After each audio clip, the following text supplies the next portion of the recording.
Hello and welcome to Baden-Baden for the very second, is it the second? It's the second festival here. It seems like we've been here for so long. This is our second Berlin Philharmonic Festival, Easter Festival. We've been having an amazing time. It's actually, the official stuff has only just started with our premiere of Manon Lescaut on Saturday. But we've been here for quite a while rehearsing and getting used to everything.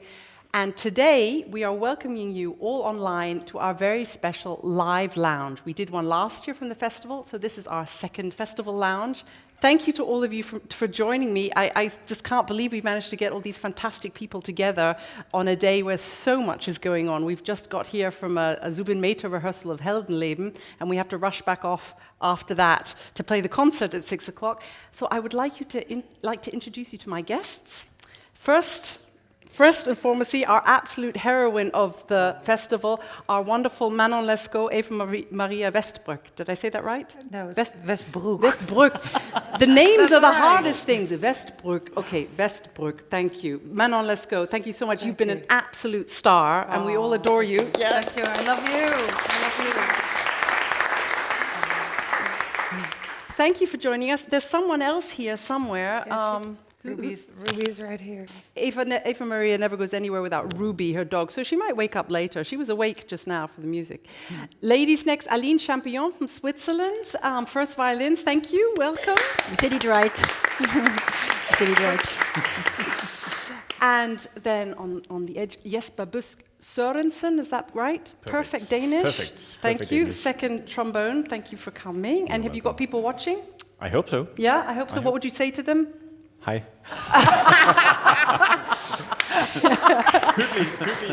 Hyggeligt, at I er her. Det glæder mig meget, hvis I ser med derhjemme. Whatever that means. That probably means hi and welcome. Thanks for watching. Exactly. Jonathan Kelly, our principal oboe from England. Hej. Last but not at all least here on stage, that is Matt MacDonald from Down Under, Sydney, Australia. Principal double bass. And in the corner here, I hope you can see them, two more of my colleagues, Fergus McWilliam and Matthew Hunter. There, give them a round of applause. Bravo, guys. Now, Fergus and Matt are going to be on the live web chat for the questions that we can't get to. We'll try and do as many of your questions as possible, but we have some things we want to talk about here too, and it's sort of a bit of a multitasking here thing anyway. So anything you want answered urgently, then Fergus and Matt are your men. Yeah, did we have anybody else? Yes, there was somebody else who wanted to be here, but unfortunately he couldn't be. But I think he sent a little hello. Jakob, are you ready to play the hello? Well, hello guys. Simon Rattle here. As you see, I'm not really here. I'm the virtual Simon Rattle. Yet again, this is a really busy festival. It's been a lot going on. Right as you're doing this wonderful hangout, I'm rehearsing Berriot's folk songs with members of the orchestra with Magdalena Kozhena for one of our concerts, which is on Thursday. It's a busy week, but my God, it's been fun.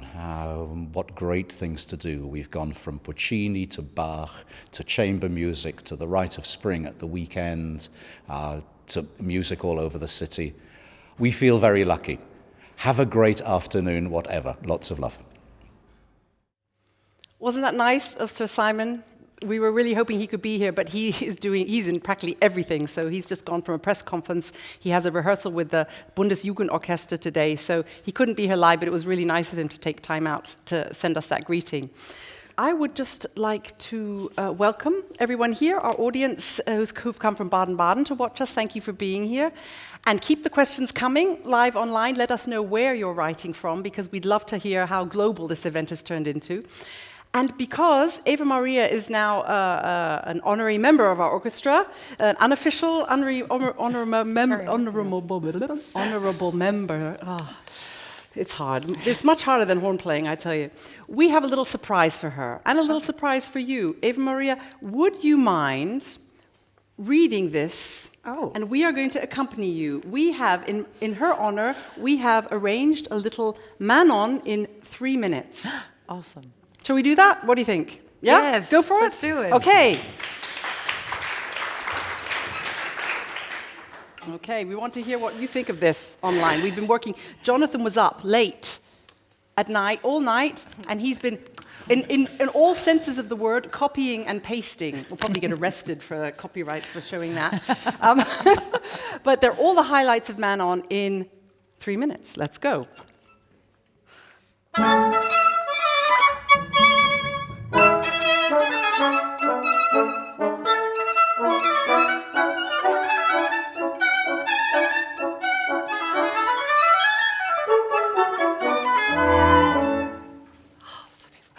You're on. Once upon a time in France, there lived a beautiful girl named Manon Lescaut. She's destined to become a nun. But one day, the handsome, penniless student, Renato Desgrieux, sees her and falls head over heels in love.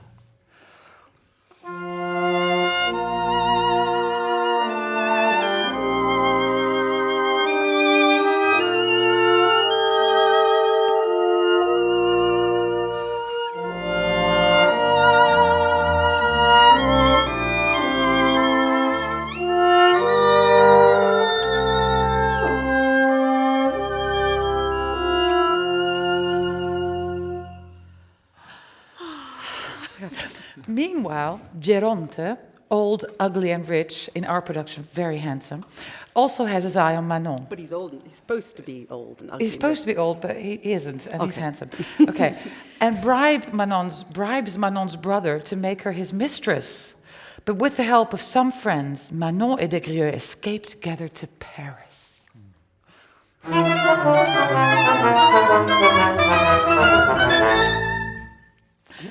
We did that never worked so well in the rehearsals till today, yes. In Paris, Manon soon tires of a bohemian life with absolutely no money and leaves Desgrieux for rich, old, ugly, in our production very handsome, Geronte. However, she soon realizes her mistake. Despite all the riches in the world, she needs love. Don't we all? Yes.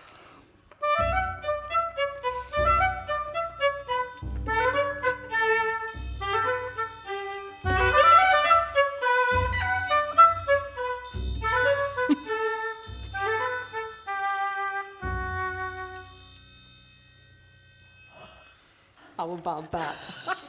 You're so multi-talented. Yeah, right. Okay. One day, Desgrieux drops by, and he and Manon rekindle their passion. Old, ugly, and rich Geronte walks in on them and, in a fit of rage, has Manon arrested to be deported to America.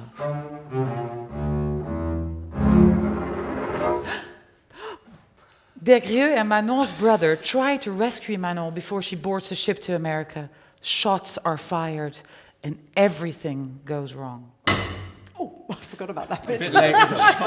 Sorry. Do that again. I should have. Shots were fired, and everything goes wrong. Sorry, I went on. In the end, the captain allows Desgrieux to board the ship along with Manon. Hooray!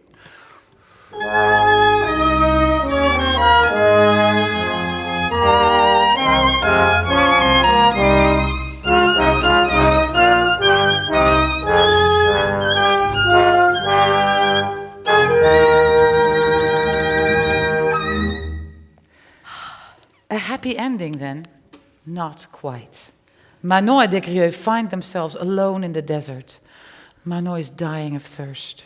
She sings and dies in the arm of the man she loves.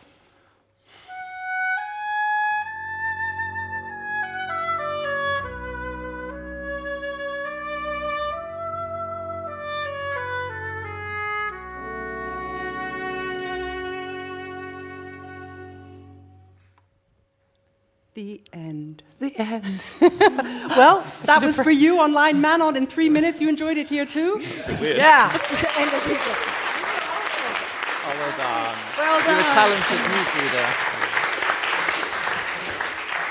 Well, that was our tribute to Eva-Maria because she's just been the most awesome Manon. And the good thing is that you can see it live on the Digital Concert Hall on My birthday. on your birthday. 26th of April. And also live from here as well. Your birthday. It's my birthday. Oh, fantastic. Well, maybe Matt will play Happy Birthday instead of the national anthem of.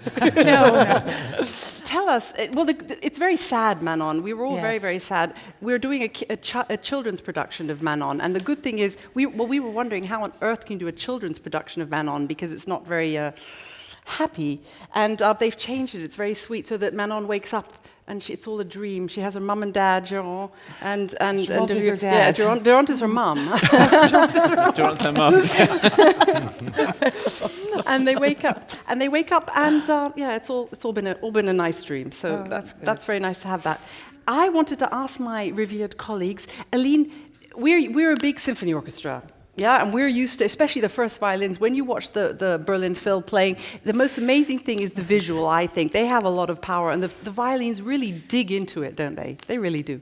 But in the opera, are you allowed to do that? It's always important to find the right balance. I think with this opera it was okay. So did you feel free? Yes. God, you people are amazing. Well, you also have the only thing that's difficult is to contain my emotion, because I get so moved by your playing. Yeah. We played this intermezzo, and I saw you were crying, Yeah, and I almost started to cry just seeing you crying. She cries all the time. Actually, the whole time. She cries all the time. You're supposed to. You're an opera singer. Well, it sort of really ruins my voice, so it's not really good. Yeah. Anyway. But it's quite difficult because we still need a really full sound, and we have to be careful not to cover. And it's difficult to find this balance, playing really full and warm, and not being thin. And if it's thin, sometimes it gets cold, so it's difficult to find this balance. Do you sometimes feel like it's almost painful to have to play under a singer if you're used to being big symphony orchestra animals? That's what's so great about our string section. I mean, people are going to hate me if I say that, but I love playing opera once a year, and I love playing symphonies the rest of the year. You prefer being on stage than down in the dark? It's really personal taste. Sorry for all the players who love to play opera. This is what a live lounge is. It's personal. We're allowed to say but whatever I we really want. love to do it sometimes. Yes, but what about brass players? I think for us, for instance, in this opera, Manon Lescaut, we don't have nothing to play at all. We are there, and we are playing. I compare my part with Matt's part, and I have 21 pages. And that's the first and second trombone on the pages, so I have 10. And you have what, 100? 100, yeah. 100 pages? But with the cello part on top. So oh, it's okay. Come on, but still. But even though we don't play that much, it's amazing.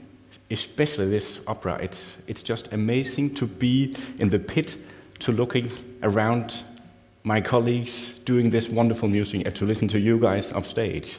And normally I say in opera, the trombones play either when the king enters the stage or when somebody dies.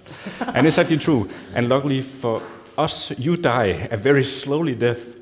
So we can so we have actually something to play in the end. And it's amazing. All heroines die slowly, don't they? Yeah. In the opera? It's, I guess, yeah.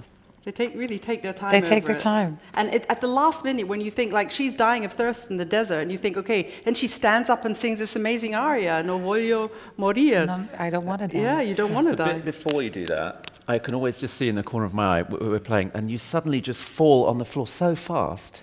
Yeah. Do you not hurt yourself? Have you been taught how to do? I'm black and blue everywhere. But I don't care. It's incredible. I thought she must have had special lessons how to fall over professionally. No, I just have really sore knees all the time. If you weren't all cabled up, I'd ask you to do it here, but that's okay. We'll save that for the next time. Matt, digging away there in the pit. It's great fun for us. Yeah. Because the bass part is simple, but it's with so many tied over lines in the violins and the voices. When we go boom, there's often nothing else happening. Yeah. Maybe a trombone joins us every so often. Only when someone dies But or the hero comes. It's a fun challenge. Yeah. It's a great responsibility as well. I love the bass section. They're just incredible. Really, you guys are amazing. And there's people saying hello from Sydney already. Oh, yeah. Darcy from Sydney is up very late watching. Hello. Hi, Darcy. From Melbourne, Timothy Malice. Grazie. Massimo Donna from Venice, Italy. London, Maria David. Really, from something in French, Martin Sulzberger. Well, these are bass players. Fergus McWilliam. Oh, who knows? Who knows if they're all bass players? They're only bass players. I think they're all bass players. No, they're just people on the chat saying hi. right there. Jonathan, I'm going to ask you a question that someone's just asked. Larissa Ng See, it's a hard life being a presenter. NG, I don't know quite how you would pronounce that. Larissa, thank you for your question. What qualities do you look for in a fellow musician? Well, that falls into two categories. First of all, you've got musical qualities. You want someone to actually be a good musician. And secondly, you want a nice colleague, someone that smells nice to sit next to. Ooh, that's very important. Yeah, and isn't too complicated. So those qualities often, well, I often say actually that you play as you are, as a person. So normally if you hear someone play in an audition and you just love the way they play, then normally you get on with them well as a person as well. Yes, but there's a question from you. Someone wants to know, they wanted to know how you cope with such a big double bass section. It's really just amazing to be among these fine bass players here, because they really, really give a lot, and they give it all the time. So it's very easy for the brass players, particularly low brass players, to play with the basses. I don't feel there's a gap between our sound and the bass sound sometimes, and that's for me very important.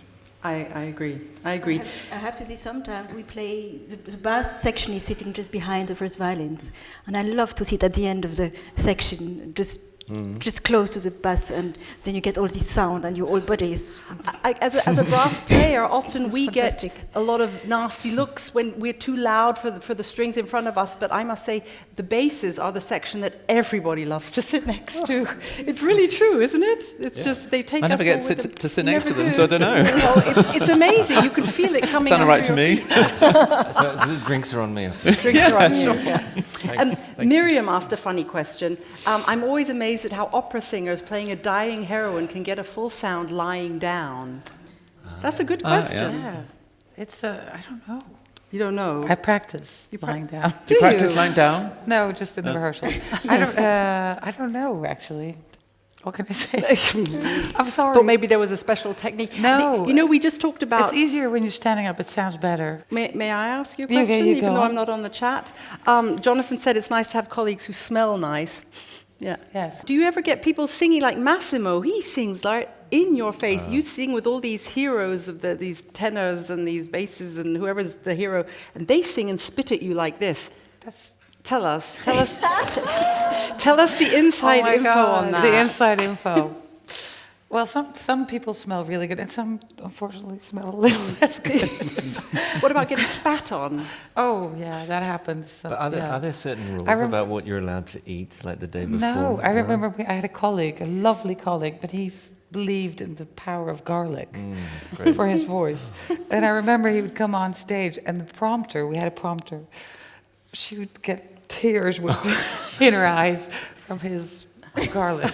Oh no. So those things happen. Ferguson Matt, thank you. Ferguson Matt have sent over a pigeon and with the list of all the people who are the countries. We have Sweden, Hong Kong, Brisbane, Santiago, Chile, Seoul, Argentina, Poland, Austria, Belgium, Finland, Helsinki, Rome, Kent, England, Beijing, London. It's India we now have, Reykjavik. It's amazing. You guys are really incredible. Thank you so much for joining us.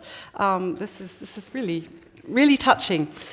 So we've been doing Manon and loving it very much. What else have we got planned? We have the Symphony Orchestra concert tonight. Meta? Heldenleben. What are we doing? Heldenleben, Beethoven 5th Piano Concerto, Webern 6 pieces. Did you feel were you happy to be on stage again? Very much, but I noticed playing in the bass group when we have the odd kind of difficult pizzicato where we have to wait, I felt that we were actually more in the flow of waiting and more sensitive to rubato, having played the opera recently. Maybe I was just imagining, but I felt personally it would be very more nice. confident with, an unexpected rubato. It would be really nice. And did you guys feel finally you could let rip as well? Heldenleben is fantastic. Yeah. Yes, we do. Heldenleben for me is always a very great experience because that was my absolute first concert ever played with this orchestra. So every time I hear the first note... Me too. You too, Fergus? Fantastic. The very first piece? Oh. I get goosebumps all the time, still, from the first note. Oh, let's hope we get all goosebumps tonight with Zuba Meta. That's fantastic. Yeah. What else? Who's playing in the Johannes Passion? I do. You are. How was that? Oh my God! You were at the concert. Maybe you can answer because I was playing. I cried a bucket. It was one of the most moving experiences as ever. I thought it was. How was it for you to have sensational. this scene? I mean, this action on stage and. It was so special, and it was so it was so focused and concentrated, and I was so pulled in. I think everybody who has a chance should come to Baden-Baden to see it. They It's should coming definitely. again. They should definitely come to Baden-Baden, but you can also see it on the digital concert hall. There's a fantastic recording of that from the Philharmonie just a few weeks ago. I was in the concert. That was goosebumps. I had goosebumps for the 2.5 hours. It was really amazing. Were you playing? No, I only do the Matthew Passion. Jana does the... Me too. Of course. We're the St. Matthew Passion team. That was brilliant too. Wasn't It was. Yeah. Yeah. Saint Matthew Passion. And twice as long, double the value. Yes. So. There's someone just asked a question. I saw this is really they're coming in fast and that. Greg Hales, Greg, thanks for your question. What operas would the orchestra like to play? What would we be interested in playing, and how do we select? Fergus, I'm not sure how we select. Maybe you and Matt have any insight on that. But which ones would you guys like to play? I would like to play more Puccini because I really feel like these 3 hours we are playing now. It's Heaven. it's a drug. Well, you who's know. playing Puccini for the first Yeah, time it this is. year?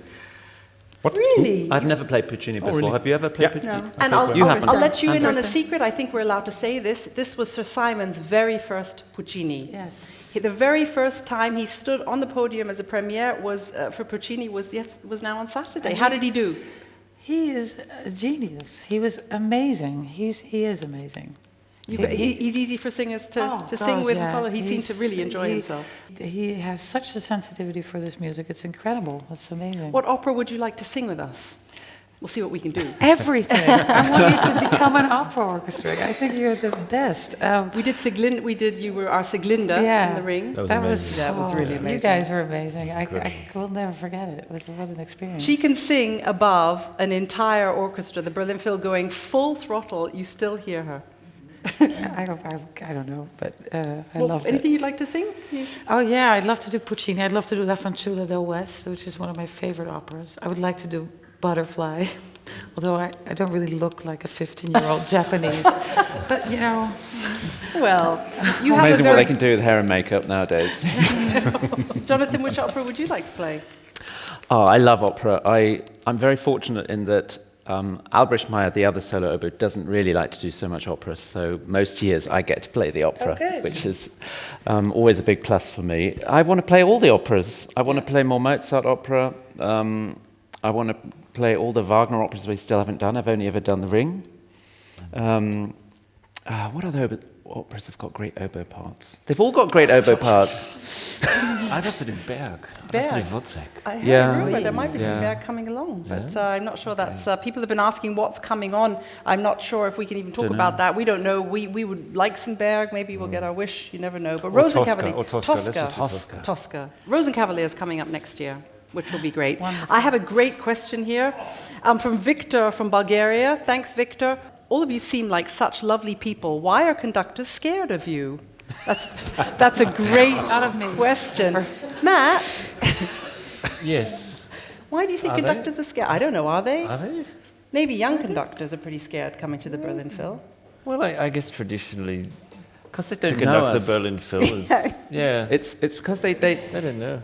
they're scared Fergus- of the reputation of the orchestra. I Fergus think. just had the quote of the day, it's because we don't follow conductors. Well, Well, I think the answer to the question is, how did you feel the first day you came in and played with the Berlin Philharmonic? You're joining something that you've only really heard of as a name and a brand, and of course you're scared because of the reputation of the orchestra. And then when you're in the orchestra and you realize it's just full of musicians that all trying to give their best and who also aren't perfect, then actually you realize there's nothing to be scared of. The only thing to be scared of is actually your own expectations of yourself. yeah. I think we're also pretty nice to new conductors as well. Yeah, I'm sure there are worse orchestras than it's us. not true. Really? Don't be It's scared. not true. Don't be scared. Any conductors watching, we're really Come along. nice. Fletcher from India, he wanted to know, hang on, he's disappeared. My goodness. What are some of the most challenging symphonies for the Berlin Philharmonic? We're skipping about a bit here, but the chat, you guys are going to have to see this to believe it. It's going really crazy, which is wonderful. It means lots of you are watching. So what are our most challenging symphonies? Have you got a challenge? His countryman, Nielsen. Nielsen. That's true. Yeah. That's Nielsen's very true. Nielsen is Actually, very pretty difficult. Pretty difficult. And I think while I've been here for 5 years. We've done 2 or 3 different Nielsens, and Nielsen's really it's hard. amazing. Yeah. I like it. Yeah. What about for the violins? Is the naked Mozart operas? No, I think it's probably also to do with something we already played or we really know very well, and even if it's really hard, you have played it like Helen Lehmann, we have played 100 times, and so we can play it by heart. And Nielsen, I didn't know the symphonies, and of course to start from zero and build it up in this very little rehearsal that we have, it's a challenge because we just don't know the piece as well as some other pieces. Matt and I were just giggling. Someone's written, "How much does it cost to join the Berlin Phil?" Very funny. It costs a lot of hard work and practice. A lot of hours of tax. A lot of time alone in a practice room. A question for Eva-Maria from Midori. Have you ever felt love for a tenor hero? I always think that when I watch the opera. I'd like to know that too. Do you ever fall in love with your opera heroes? Your opera tenors? I'm married to a tenor. That's true, you Yeah. are. There's your answer. So I There's guess your it would answer. be politically incorrect to So answer she this said- question. If she said no, that would be no. Did you meet on stage? No, we already knew each other. But you've done Tristan together, I read. Yes, we did Tristan together. That must have been fun. Yeah, and Valkyrie. Is he we did watching? too. I don't know. No, I don't think so. No, he's Aw. working. No. Okay. Jonathan, Andre in Watford says he heard you play the overture to the Silken Ladder in your CBSO days. Isn't that nice? Oh, yeah. That was quite a Wow, while that's ago. Nice. That's a very hard little solo. And your daughters are watching, and they want you to describe your daughters in 3 words. In 3 words. Eleanor, Madeline, and Clara. I love you. Good answer, good answer. There's a good question here from Beijing. Yu Wu, I tell you, these names, they kill me. Thanks for watching. She always wanted to know how you keep passion for music. He or she, I'm sorry, I do apologize, that's also difficult to see. How you keep passion for the music when you play the same program for 3 nights. It's a good question. Is there an emotional change or progression during these 3 nights? Good question. Very good question. I think the passion stays. I think it changes a bit because by the 3rd night, the orchestra feels much more comfortable in it and can take more risks. Yeah. And so whilst you have played it more often, by that stage you're free to. On the other hand, I must say, on the 3rd night, it's usually the digital concert hall live, and I don't know if you feel the same, but I still feel that little extra bit of zzz when I know it's a live digital concert hall. Do you still feel that? Yeah, you can't really forget that there are cameras. Yeah. I'm trying to forget them, but... I have a very bad memory, so it's okay if I don't mind. And I'm happy too if I much. don't know which concert is on digital concert hall. And what would you say about the 3 concerts? Well, I mean, speaking as an oboist, of course, everything I think about to do with music is to do with the reed. So at the first concert, I'm thinking, I don't know if this reed is going to last 2 more concerts. Reeds, after this. Jonathan, you brought your reeds. Here are my Whenever reeds. you speak to an oboist, all you hear about, I don't know if I got a good reed. They usually got a reed hanging out of their mouth when they see talk the one to I you. played the other night? Can you show us? Can you show them in the camera? They're not. I don't want them to fall out, so I'm playing one tonight. Which is your Puccini reed? My Which is your Puccini Puccini reed, hold on, it wasn't particularly good. I think I'm going to try another one. That one. And do you make them yourself? Yeah, I made them myself. How long does that But take? anyway, I was saying we do 3 concerts, and so the first concert I'm thinking, I don't know if I like this reed very much. By the second concert, I think, this reed's okay, but it won't last until the 3rd concert. And then the 3rd concert, I just, what can you do? Then I've established that I need to make another one. Yeah. Well, it's like every morning, every day, singing with different vocal cords. Oh. It's like you take them out and put another one in. You would like to do that sometimes, huh? I would, very Because much in so. the It has advantages sometimes you and singers really have to say. disadvantages, yeah. Sometimes we're playing away and the singers are going. It's true. You have to. Sometimes you just have to save it. Yeah, you do. Especially this opera is very demanding and it's very, very emotional. And I have to say that I was so moved by all of your playing that I completely lost myself in the last Beo when I was just going crying, and then I couldn't speak the next morning. So that was really scary. Eva-Maria sent me a text saying she sounded like Barry White. Yeah, I was like, so that was scary. So yeah. But you got it back. You had to pace it. You always have to take care of, always be in control of your And something else that impressed me about you is after was it the premiere? It was after the dress rehearsal. I said, "Oh, you've got 2 days free. Let's go and have some coffee." And she's like, "No, I've got to stay in my room and be silent. Welcome to my life." You really have to just sort of turn it all off on days. I had to stay in my room and scrape reeds. So welcome to my life. Yeah, but you can speak while doing I can speak, yeah. There's a nice question here. Henning from Bremen. What was your funniest moment during a concert or rehearsal you ever had? That's quick. Can you think of that? Today, Today, why? What happened? Esko, who's normally so well behaved, just dropped everything. That was Esko. Fantastic. We heard this huge crash in the rehearsal, and someone said "eingeschlafen," which meant someone's fallen asleep. He felt that was him. No. He was showing me something. He was showing how well the wooden mute sticks to his rosin. And then it didn't anymore. And it just went. It made a very everywhere. loud. And Esko's the last guy who would normally kind of drop. One of my favorite moments was when my dear colleague Fergus fell off his chair in a rehearsal. Remember that, Fergus? It was rather. You didn't hurt yourself, but it was very funny. Oh, we had that too once. Yeah? You fell off the chair? Helmut fell off the chair in a concert. In a And concert? fall into it was in South America. And he fall in the public. Helmut was someone who loved the audience, and he loved especially when beautiful ladies were sitting in the first row, and he used to go like that, and then he fall into her. It was with Abado in South America. Fantastic. And we kept playing. We all kept playing like. He kept playing. Boys, you never lost your slide in a. Yes, that was in my former orchestra in Denmark in a contemporary piece. I had to change my sardines very quick. Your mute. Yeah, my mute. So I was playing, and then mute in and mute out, and I didn't. It somehow fell over, and we were sitting, like this, and then the next, and the next, and it was very quiet. So just next piece. Hey, but we're forgetting one. We're forgetting one. Mahler 9 in Beijing. Mahler 9 in Beijing.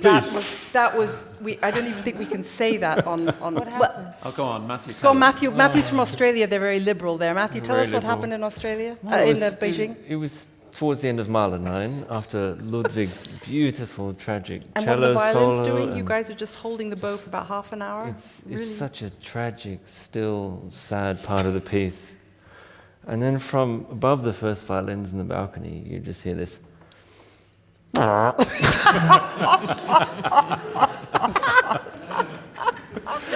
And the problem is, if you're on stage, if you want to laugh and you know you can't, then you want to laugh more. And if you have 100 people around you, all trying not to laugh, you see the shoulders doing this. Your face is kind of sweating tears. But the funny thing was actually that just before the end, we tried to get the calmness back in the orchestra, and he did it again. Yeah, he did it twice.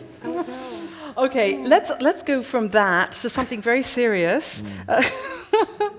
Because the questions, they're really quite amazing. What we'll do when we're finished, when we go offline, which unfortunately will have to be quite soon, but we will stay with you on the chat, all of us, and we'll try and scroll through and answer the questions you've asked us personally. So please keep going. We're going to have some coffee afterwards and type away. Gerrit, this is something that's just come in. Gerrit said, what did we think of the Reykjavik concert hall we played last year? We loved it. We loved Iceland. Yes. We had a great time. We did a nice little tour, and we loved the Blue Lagoon, didn't we? Did you guys come with us to the Blue Lagoon? You were went there. the first day, It was yeah, amazing. it was It was really Polar fantastic. Nights. Yeah, beautiful. There was Dominic said there was a survey done by the New York Times that classical music seems less attractive to young people in the US. Is it the same in Europe? Ooh, I don't know. Is it the same in Europe? Write in and tell us if you're young people watching. We'd like to know that. I would hope not. We do a lot in the Berlin Phil for youth work. We do a lot of education work. And here in Baden-Baden, there's something we call Kofferkonzerte, which means suitcase concerts, which means you go into little places and everything you need from the concert can be packed in a little suitcase. So no big scene changes, no big instruments even. We go to hospitals, to old people's homes, to kindergartens. And I know Aline loves I've doing been that. to some kindergarten last year here. Here in Baden-Baden. It's great, really, that really work, nice. isn't it? Yeah, I like it very much. We do it in Berlin as well, so I did a few times in Berlin in kindergarten. And it was very touching because we went to really, how do they call it, not very I say directly, not rich areas, or where the parents could be supporting with any educational and some of these kids, they were from, I think the youngest were maybe 2 or 3, and like 6 or 7, and some of these kids never heard a violin before. And then we went there with a string trio and starting to play, and you see the eyes going like, oh, wow, what is that? And it's so touching. And then they start laughing and they start smiling, and it's really touching. And a mother wrote me after one of these concerts and said that her daughter came back home and said, "Oh, please, I want to turn the radio and said, I want to hear a concert. Please, can we find a concert?" And the mother said, "What? Yeah, we had a concert at the kindergarten. I want to hear a concert." It's really important. You never know what you're moving in a child at that age, whether you're persuading them to become a musician later on, but you're planting the seed, and I think that's why it's so important for all of us to do a lot with these very young children, because you plant the seed, and then, you never know, 10 years later, they might suddenly say, "I want to go to a concert." Do singers get involved with this sort of education work? You have a new job, don't you? Yes, I'm very, very excited. I just recently have been in touch with a wonderful organization called Musicians Without Borders. And because I was actually very inspired by Rhythm Is It, this film that you all made, about what the power of music and what you can do, to help people feel better.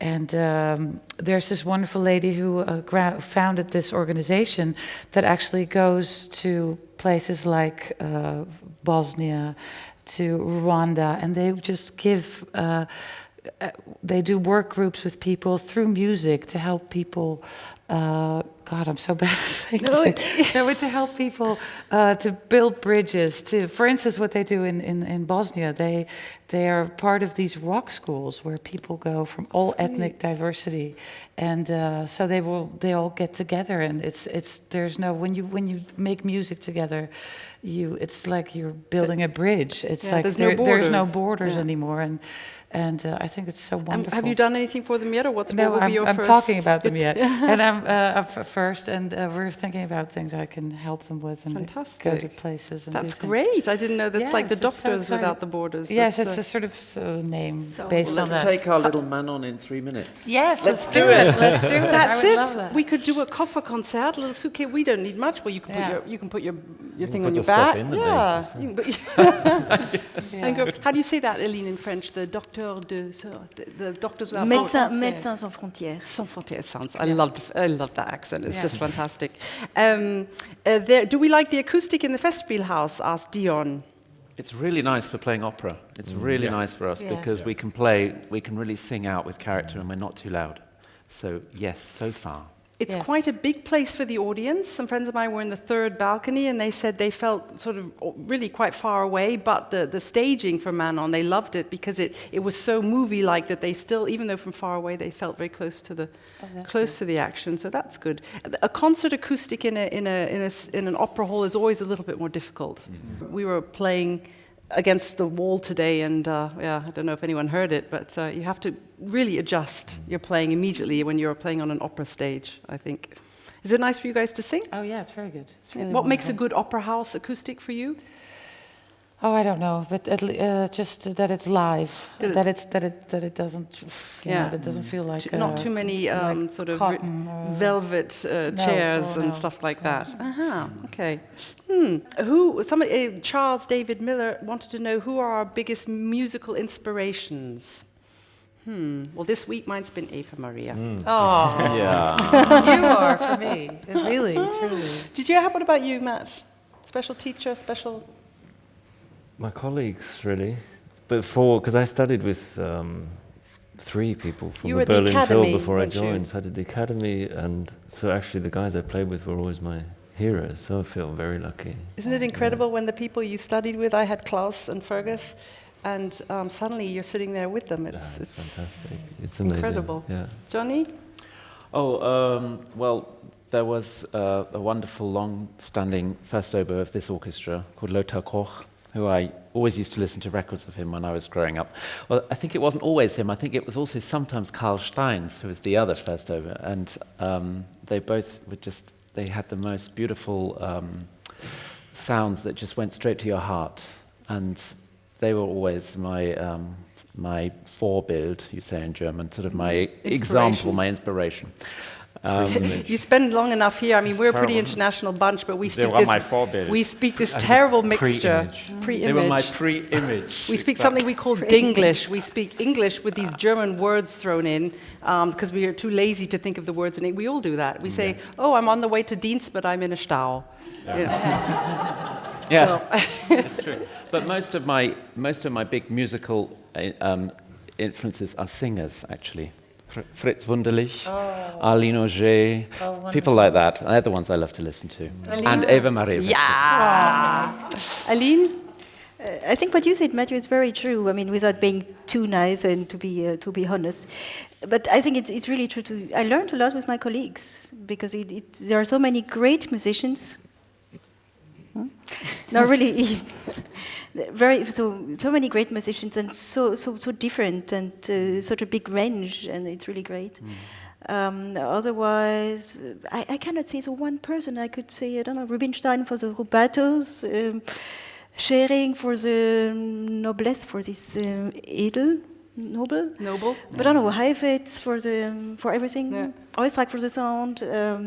Well, that's good to be inspired by for Bach. It's a different It's a question. It's like mixture. someone saying, "What's your favorite piece?" It's almost impossible. Yeah, so Jesper, you probably had loads of influences.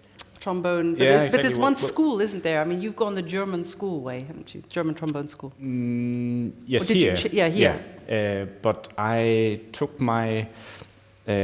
Of course, I studied back in Denmark, but where I really got the feeling for it, that was in Chicago, where they have this amazing brass school, and my biggest hero is Michael Mulcahy. Mike Mulcahy. Yeah. Chicago Symphony Orchestra. Second trombone in the Chicago Symphony. He's Australian as well. Yeah.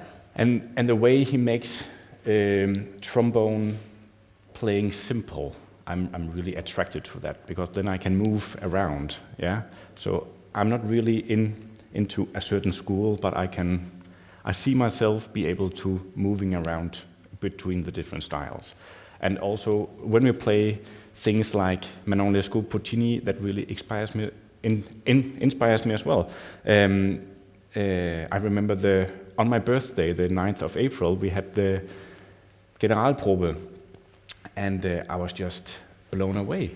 I couldn't physically, and I couldn't be inside myself. It was... I had to jump, I had to scream. It was so powerful, this music, and it's one beat, or it's half a beat, and then it's there and it's gone and it's there. It's amazing. I mean, it sounds really kitsch, but I'm just happy every day to play in this orchestra because it's musical paradise for me. And the things, the pieces we play, the people we play with, the soloists, the conductors.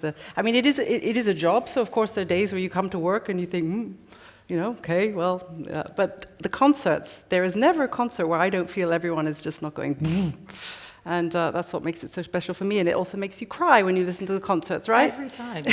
I don't know what it is with you guys, but there's something amazing in the energy that you all have. I've never heard anything like it, to be honest. I can't, and I wish for everybody to be able to stand in my place, you know, because sometimes I stand in the middle of the orchestra, or I'm right there and I feel like I'm in it, and it's phenomenal. It's phenomenal. Oh, thank you. Yeah. That's really, really touching. Thank you very much. I think that's a perfect note to end on. I don't know how I can top that, if anyone can top that. Otherwise, we're going to go offline now and say thank you to our wonderful audience, but we are going to be on the chat. There's all sorts of messages coming in. Someone wants to know if you're still singing, Jonathan, and they want to know if we weren't in the Berlin Phil, which orchestra would we want to be in? All these questions, I think we're going to be writing on the chat. Ferguson, Matt, you've done a great job at keeping. Yeah, how are your fingers doing? Yeah?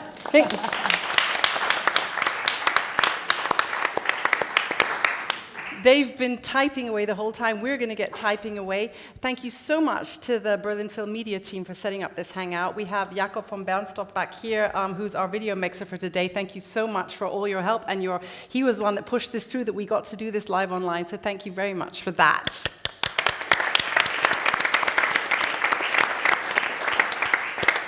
And we have a great team in Australia from 5Stream who are all watching. They're still up late at night. I hope you got some beers, guys. Thanks for helping us with advising us on all this. Thank you very much. Good night to Australia. They're sitting in Melbourne. Good night. Good night. Good night. Right. Beer o'clock. Beer o'clock. Wow. That was hours ago. Beer. You can join us. We have a live broadcast of the concert with Sacre, don't we? Sacre du Printemps this coming week. The days are going into each other. What day? Fergus, write down the day that Sacre's coming. Sunday. Can you remember? Sunday. We have live Manon Lescaut coming as well this week, and also live from Berlin. That will be very interesting to do it on the Philharmonie stage, Concertan. Yeah. Really looking forward to that. My birthday. And people are writing in saying they love the digital concert hall and they are on it all the time. And we're really happy that you can join us online from wherever you are. And it means a lot to us to know you're out there. So thank you very much from all of us, my fantastic colleagues. And bye from the Baden-Baden Festspiel. And we see you, hopefully. If you liked it, write in, tell us, and maybe we'll do another one. What do you think, guys? Yeah. Sure. Okay. Thank you. All the best. Bye-bye.